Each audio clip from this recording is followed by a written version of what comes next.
They tried to stop my shine, but I said, hold up. Y'all know how many hoes done tried to hold this hoe up? Tokyo Start the Boy. music.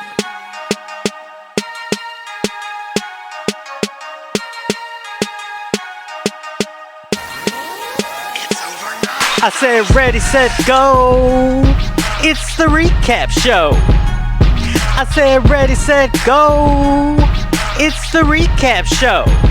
BET 2019. BET 2019. BET 2019. BET 2019. Hello, everybody. Did you watch? Did you watch? Did you watch?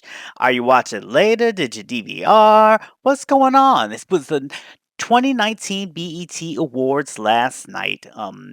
And this is my recap show, but first let me tell you who I am and what I do. Welcome to Craig's Pop Life, a black gay excursion into pop culture. I'm your host, Craig Seymour. You know me. I've been writing about pop culture for more than 20 years now. You can read some of my music writing at rnbeing.com. And I'm also an author who has written a number of books: the biography, Luther, The Life and Longing of Luther Vandross, my memoir about being a grad school stripper hoe, All I Could Bear, My Life in the Strip Clubs of Gay Washington, D.C., and my novel about three generations of black gay men looking for love, and that's called Who's Your Daddy? Okay. And then what you have to look forward to is that my new book is soon to be coming out. It's called Special: The Life and Art of Janet Jackson. So be out on the lookout for that. So this is a very special edition show. Usually I do this on Thursday nights, but every now and a good again, I want to just do a show just to get some stuff off my mind when there's been a event, like a cultural event or something that I feel is worth commenting on. And hold on, y'all, I need some Red Bull.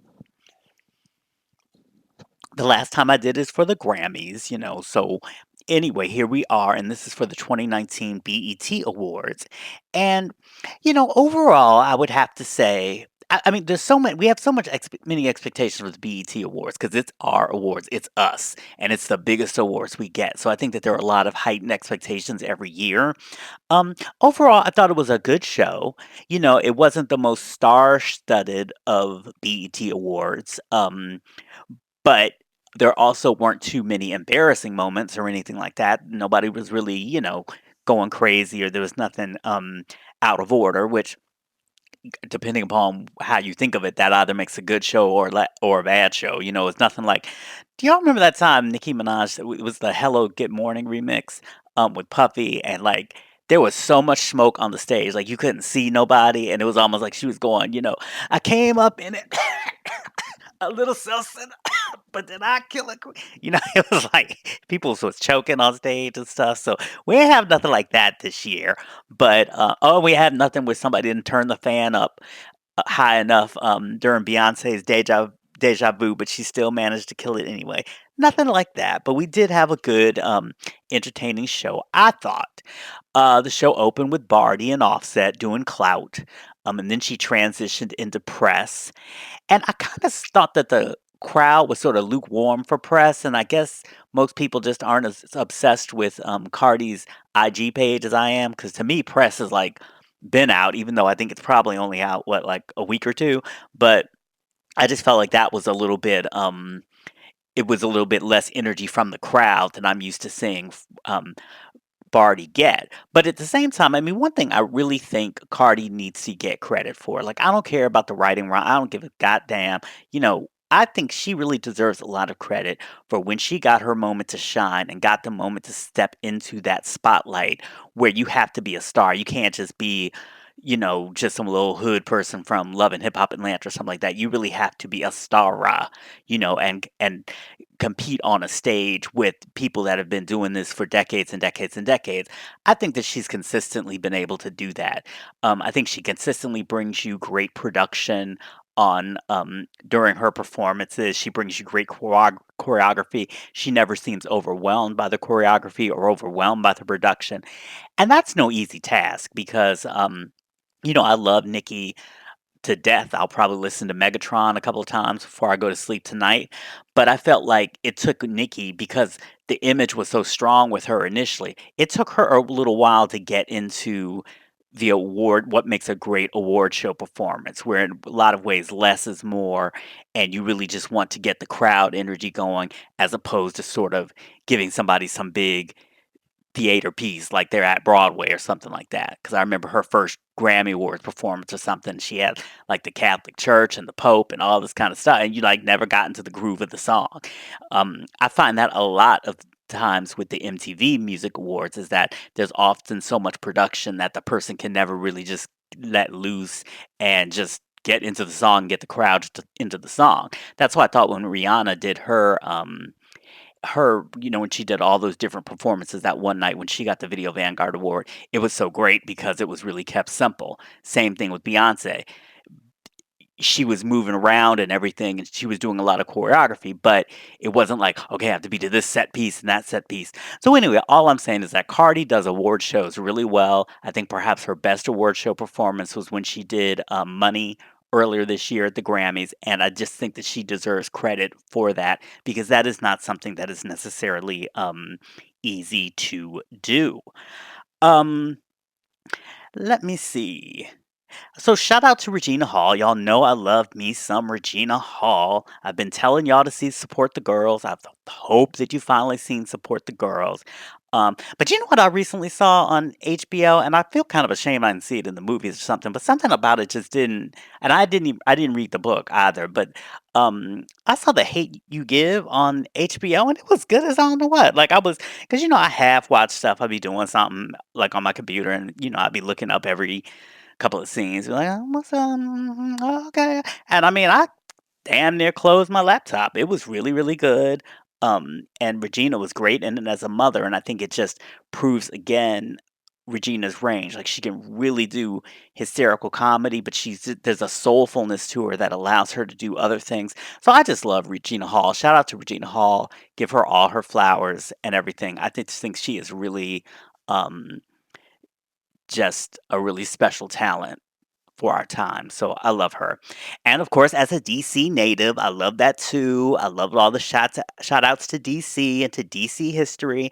I have never been a huge Go-Go fan. I used to work at the Wiz for my DC people to listen. I used to work at the Wiz on F Street. That could have easily been one of those back of the day pictures that she showed because the Wiz on F Street, that was when F Street was still kind of rough. And I used to be there. I used to sell Go-Go records. Like, oh yeah, you want the one that goes, or you want the one that goes, I knew all the shit. It just wasn't my shit. That wasn't the shit that I was taking home. But I was much more into hip hop. But I knew, the records and all the, go-go boys and stuff would come over. No, I want the little light-skinned boy to help me because he always knows my shit. So that was part of my DC history. But I also love that she showed a picture of the old 14th and U corridor, which used to be sort of the hub for outdoor sex work.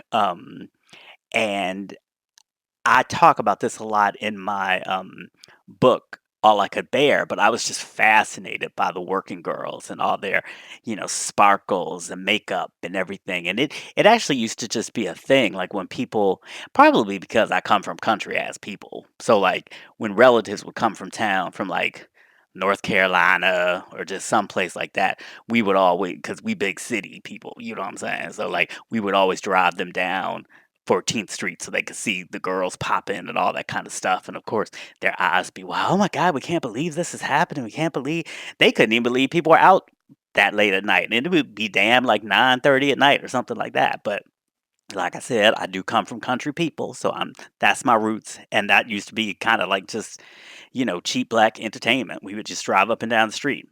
So like I said, that was just nice to see within a context of a big black award show. Because I just feel like DC doesn't really get enough love like that. Like, I don't know why. I think it is because go-go is so marginalized, so we can't really claim a music that everybody likes. You know, we can't be like Houston, we can't be like Atlanta, we can't be like New York, we can't be like Oakland, we can't be like LA, you know, because a lot of people don't be liking go-go.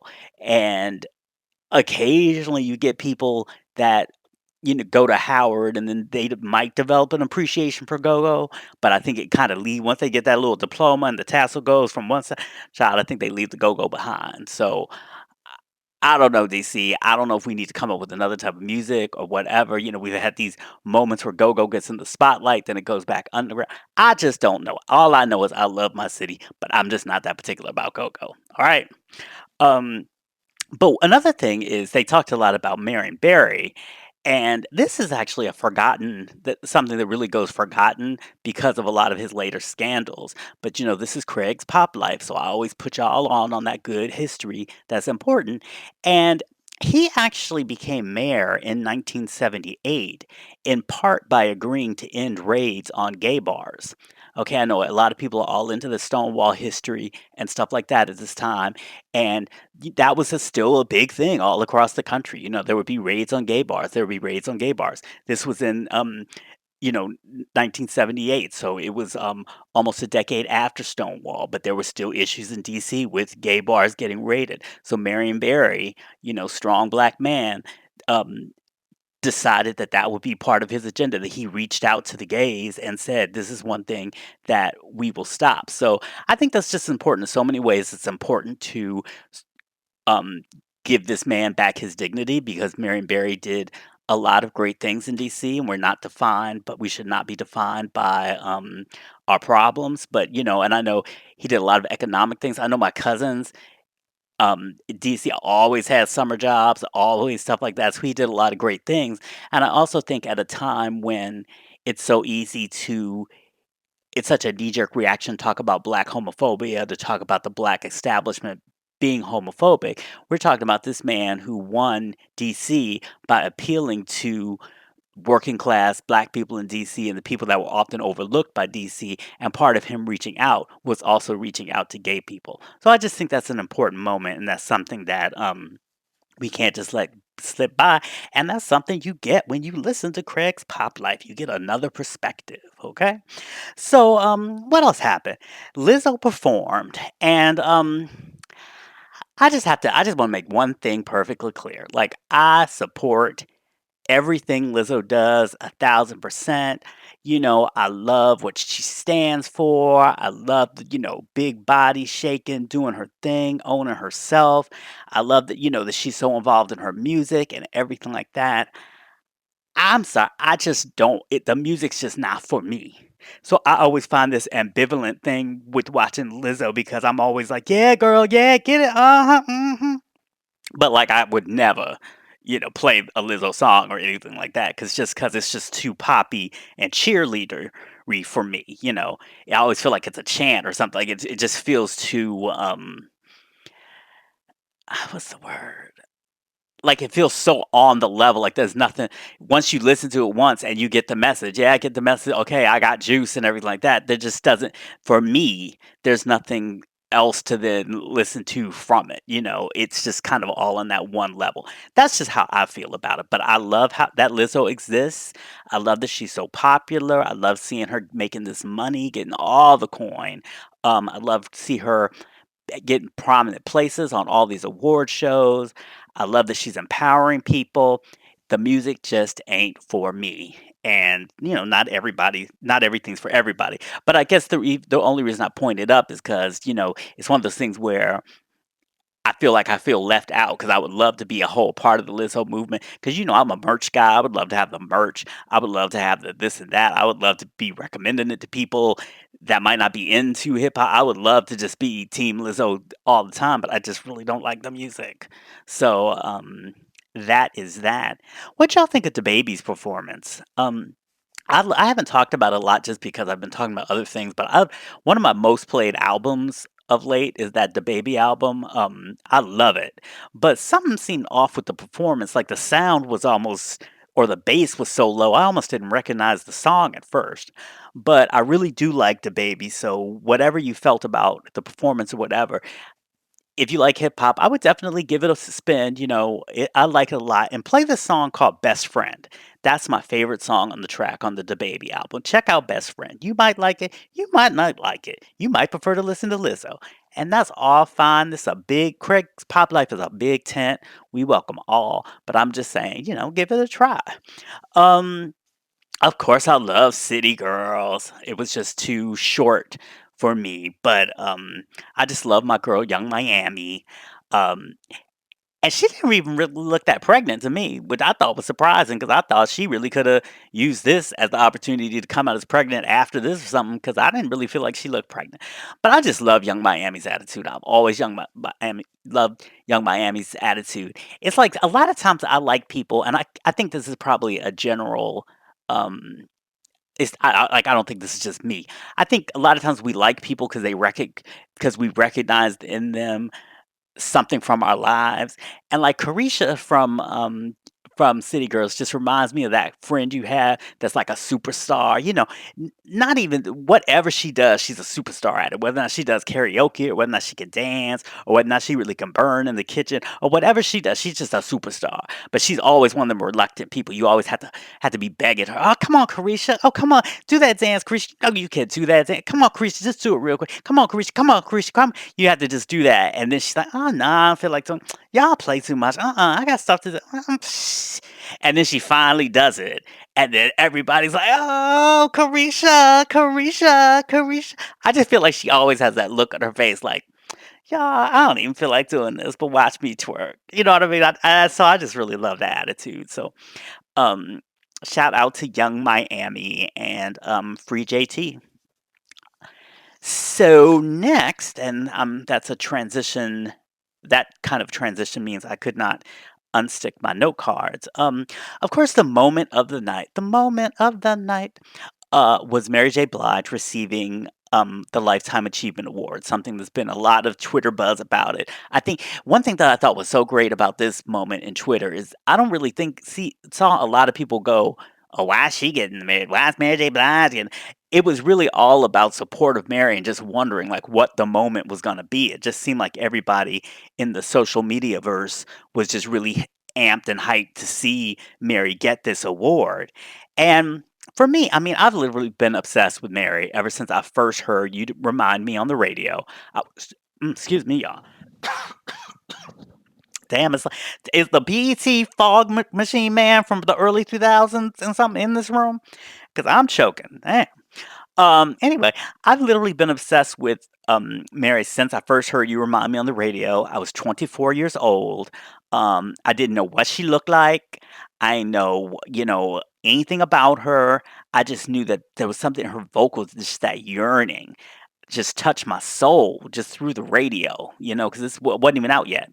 And just the rhythmic way that she sang just was so like hip hop, so like, uh, what, oh, yeah, and that was just so new coming after, yet another string of Anita Baker records or something like that. Because there was a time when R&B radio in the late '80s and even early '90s, and I'm not dissing artists. I wrote a book about Luther Vandross, so don't even start there with me.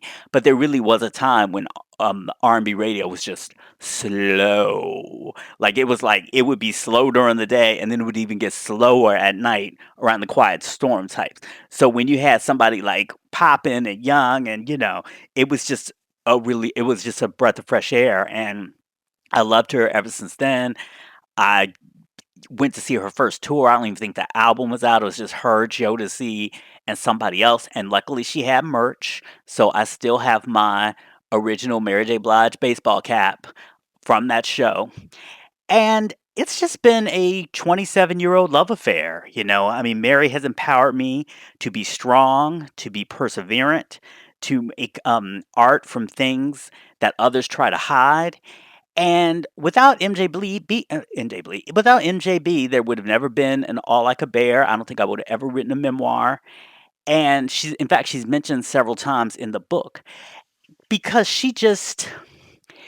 it was like she was something new, she was something of my age, and she just inspired me to think that when you see somebody of your generation making such a big impact, that I think just empowers you to go, "Well, I can do that shit, well, maybe I can do I might not do it like she do it, but maybe I really could do something." I know the only person I can think of similar to that in my life was when I was like a teenager and when Madonna first dropped. Now, of course, I'm not a white woman, um, but just that energy she had to just get out there and be half dressed and everything like that. And I'm a teenager, of course, I want to be out there and be half dressed and whatever. And I'm gay, so I want to, I wasn't out, but it was the kind of thing that it's not just the music that inspires, but it's something about the music that gets inside of you and inspires the way that you actually start to move through the world. So that's just another reason why I love Mary. And of course, Rihanna was the perfect person to introduce her. And I'm not trying to come out like Miss Cleo or anything. I'm not saying I have any kind of special clairvoyant powers or whatever like that.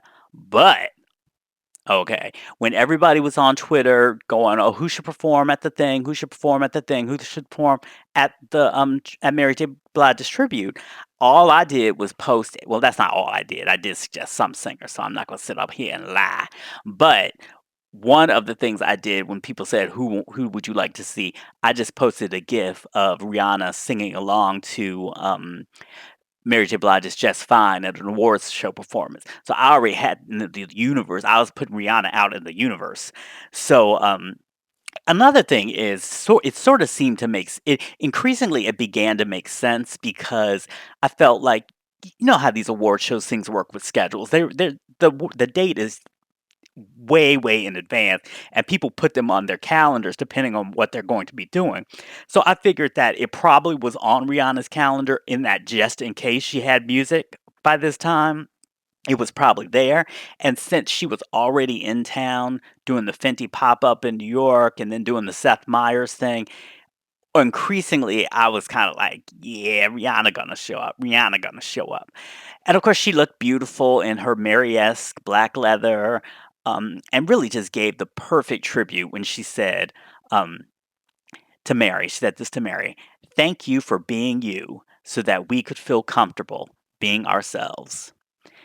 That is just such a true assessment of what Mary brought to the world, but brought to R&B music, specifically when you think about that she came out at a time when, um, who was popular? You got the Whitneys, but Whitney has talked, both before her death and in the documentaries after her death about how she never really felt that she could be herself. I think even Janet has talked about sort of the unlayerings that she had to do, in terms of Control was all very much about that attitude, and she was almost in armor and those shoulder pads and everything like that. And then with Rhythm Nation, with the militaristic thing, she had to kind of don that in order to put across that message about race. And then slowly the layers started coming off until we start getting to Janet, where she really could just be comfortable in her own skin. And incidentally, that's the way Love Goes, Jimmy Jam has always said, was influenced by some of the sampling that was done on Mary J. Blige's My Life. So again, an issue of sort of newcomers often can impact legends.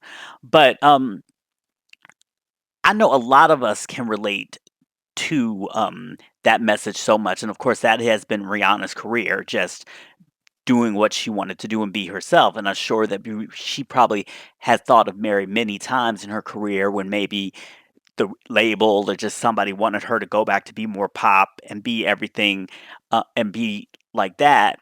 But I think Mary stood as an example to show that you could achieve your greatest success by standing in your own truth. So I can imagine maybe that helped her after the Chris Brown incident and everything. So I just loved that she was there to give that tribute. And as for the Mary performances in general, first of all, just thank God that she did it herself, for a number of reasons.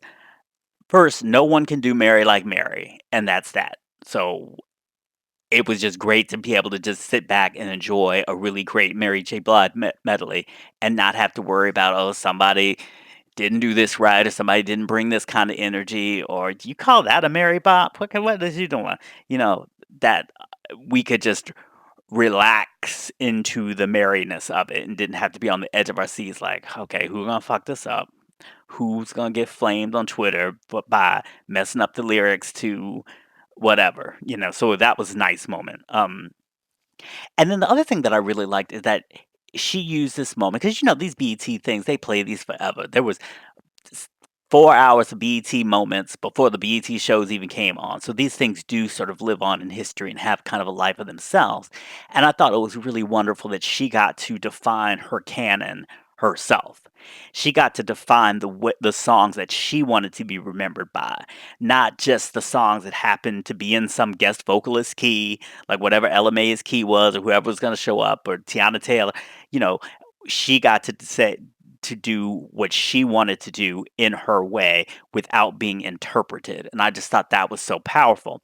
And I really thought, y'all know I don't have no kids or nothing, but it was a really incredible cultural and historical moment because I thought that parents could sit there with their kids and like explain the greatness of Mary, and they see it right then and there. They don't have to see somebody else trying to do Mary, and then they have to translate, "Oh, yeah, Mary used to be bad back in the day. She used to do it like this." No, this was Mary, full on Mary. This was A plus Mary. This was everything Mary is at the highest level, and I thought that that was a great way for the younger audience who didn't grow up with Mary like that to really experience her power and her energy just undiluted right there on the stage, and I just thought that that was really powerful for younger viewers to be able to get that. I thought the guest spots were cool, Method Man. I thought Little Kim did her thing. I give her a lot of criticism, as people know, as people been flaming me and stuff like that. My main issue is I just think the new music just is never ever hitting, you know. But when you put Little Kim on a stage and have her sing them old hits, Lil Kim delivered. Lil Kim's raw. Lil Kim gives it to you.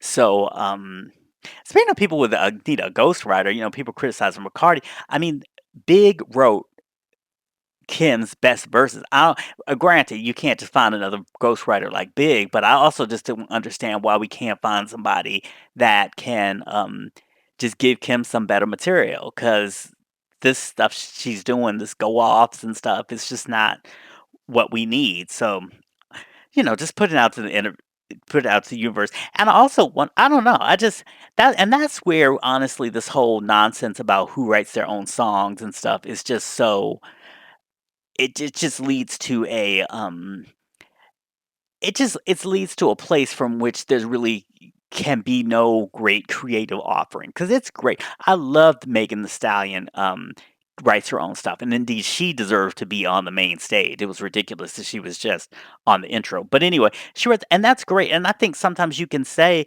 that you know it's like an added thing that somebody is a great performer and can write their own songs. Just in the way it could be a great thing if somebody's a great performer and they're able to dance, or if somebody's a great performer and they're able to act. Like these are just things that are other skills that they have. But I think the way that we try to make it so that hip hop people that are great rappers have great voices, have great sense of rhythm, have great sense of performance, that they have to write every single thing chapter or verse. I think we really limit our performers' abilities to be out there and to make an impact. So like I said, if somebody else is writing Cardi's rhymes, please just continue to write them and let her be great. And I really wish Kim could find another collaborator. You know, there'll never be another Big, so she can't find another collaborator like Big, but just somebody that's really talented that could give her some rhymes that are her due. Um, but you know, one thing that I just because this is Craig's Pop Life, we say names, we remember people who don't necessarily get remembered in the mainstream. And one of the things that kept going through my head watching the Mary performance, especially given the song selection, was the absence of Kenny Green. Now, if you don't know, Kenny was a member of the R&B group Intro, and they had a hit with a cover of Stevie Wonder's "Ribbon in the Sky." But Kenny was also a writer and producer and a member of the Untouchables, we don't talk about the Untouchables a lot anymore, but the Untouchables was like a production collective, just like Puffy's Hitmen and things like that. And it included Eddie F., who is known for his work with Heavy D and the Boys.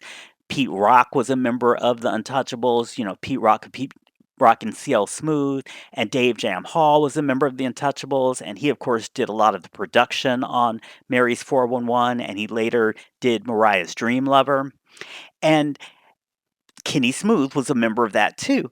And the Untouchables, I mean, they were hot in the early 90s. I mean, if you look at the old TLC singles, the original TLC singles, almost all of them had Untouchables remixes. It was kind of like, especially for the LaFace artists and stuff, it was sort of like, since that was Southern, if you wanted to get that New York feel, then you would get an Untouchable remix, okay? And they even put out an album in '94. It was like a DJ Khaled-like album, and they had everybody on there. They had Big, they had Pac, they had Changing Faces. So, I mean, the Untouchables were really something at a given moment.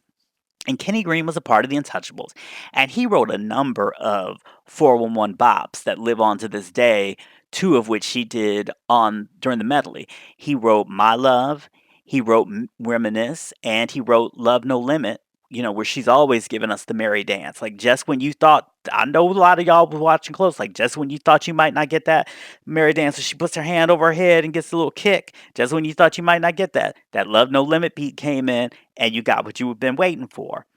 And the story with Kenny is that he was bisexual, okay? But this was the 90s, so he remained closeted within the industry. And he was also really good friends with Jill Marie Jones, Tony Childs from Girlfriends. And this is what she had to say about him and sort of the struggles that he was dealing with in the industry. She said, the pressure to be a straight man in the alpha male world of being a black man and a R&B singer was enormous. Again, let me read that again just to make sure I got it right. The pressure to be a straight man in the alpha male world of being a black man and an R&B singer was enormous. So that's what he was dealing with this whole time. And, I mean, I don't, who knows what happened, but of course, Mary worked mostly with Chucky on the next album and everything like that. So Kenny's career didn't really take off in terms of the writing sphere like it might have if somebody wrote so many great songs by another artist. And then in 2000, Kenny discovered a bruise on his foot and it just wouldn't heal. It wouldn't heal. It wouldn't heal. And so finally he went to the doctor where they diagnosed him with AIDS. And unfortunately, he was dead 1 year later. So as we celebrate Mary, let's also take a moment to remember Kenny Green and what he brought to her career specifically, but then also just the music that he gave us all. So shout out Kenny Green. Um, Other than that, I thought the show flowed well. Again, even if it wasn't necessarily the most exciting show in the world, I really love the healing energy of Nipsey Hussle's mother. I love that story of her, putting her hands on the shoulder of his friend and kind of helping him move away from that retaliation energy. I loved her speaking to the young woman who was all hysterical and being like, "Look, I'm his mama. If I'm not acting like this, then you don't need to be acting like this. You need to be helping me get my car out of the parking lot so I can get to the hospital." I loved that. Um, and though I don't tend to care for his work, that's a cliche, but it's just the truth. And we live our truth here at Craig's Pop Life. I really loved what Tyler Perry had to say about the importance of following your dreams. Because I think sometimes it's very easy to think that following your dreams can be a selfish thing. But I really love what Tyler said about following your dreams, that it ain't just about you. He said, there are peoples whose lives are tied into your dreams. Own your stuff, own your business, own your way. And that is so damn true. It's like people will make it seem like it's selfish and it might feel selfish, but sometimes you have to think about it, and it doesn't even always have to be in terms of, not everybody's going to go out and make and have a studio. Not everybody's going to go out and start a business that has employees, right? But you can create a piece of work, you can create a piece of art that influences somebody to make a change in their life, to make their own art that might you employ other people or might touch other people. You never know what you do. So I don't think making art is a selfish pursuit. It really is about a calling, and you wouldn't have the calling if it wasn't meant for you to do. And if you don't answer that calling, then you are actually doing not doing something that you are supposed to do. And that thing could have a profound effect on other people, which means it would have a profound effect on the world.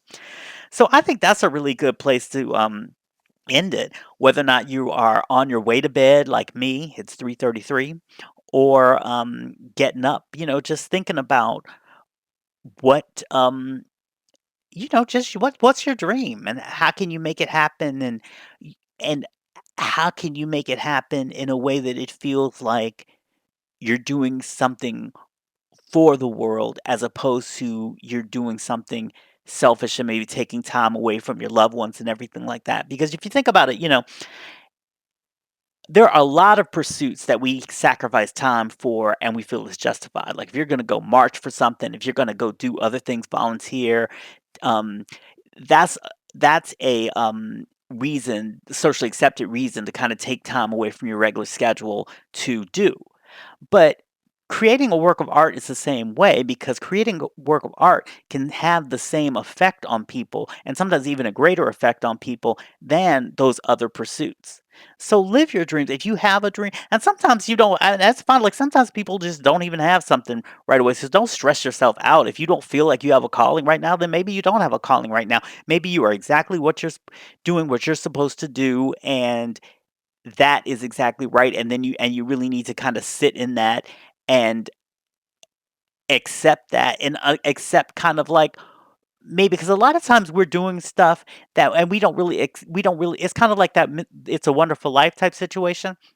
A lot of times I know I've talked to people and they feel like, "Well, I don't have a calling. All I do is, um all I am is a nurse at the hospital." Well, if you sit in that, what you're doing, you're helping people cross over, you're helping people feel better, you're helping people all that. So sometimes we're already in the place that we're called to do. We just haven't connected that to the spiritual level of the calling, but we're already doing it. So wherever place you are, just give a chance to think about that and just, think about how what we do in this world can help others, can inspire others, and if that's something to take away from a celebration of Black art, then I think that's very good.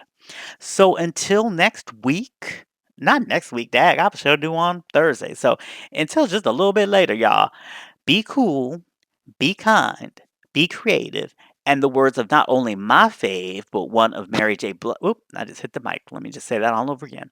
Until next week, be cool, be kind, be creative, and in the words of not only my fave, but one of Mary J. Blige's faves. Be your damn self. All right, I love y'all. Bye.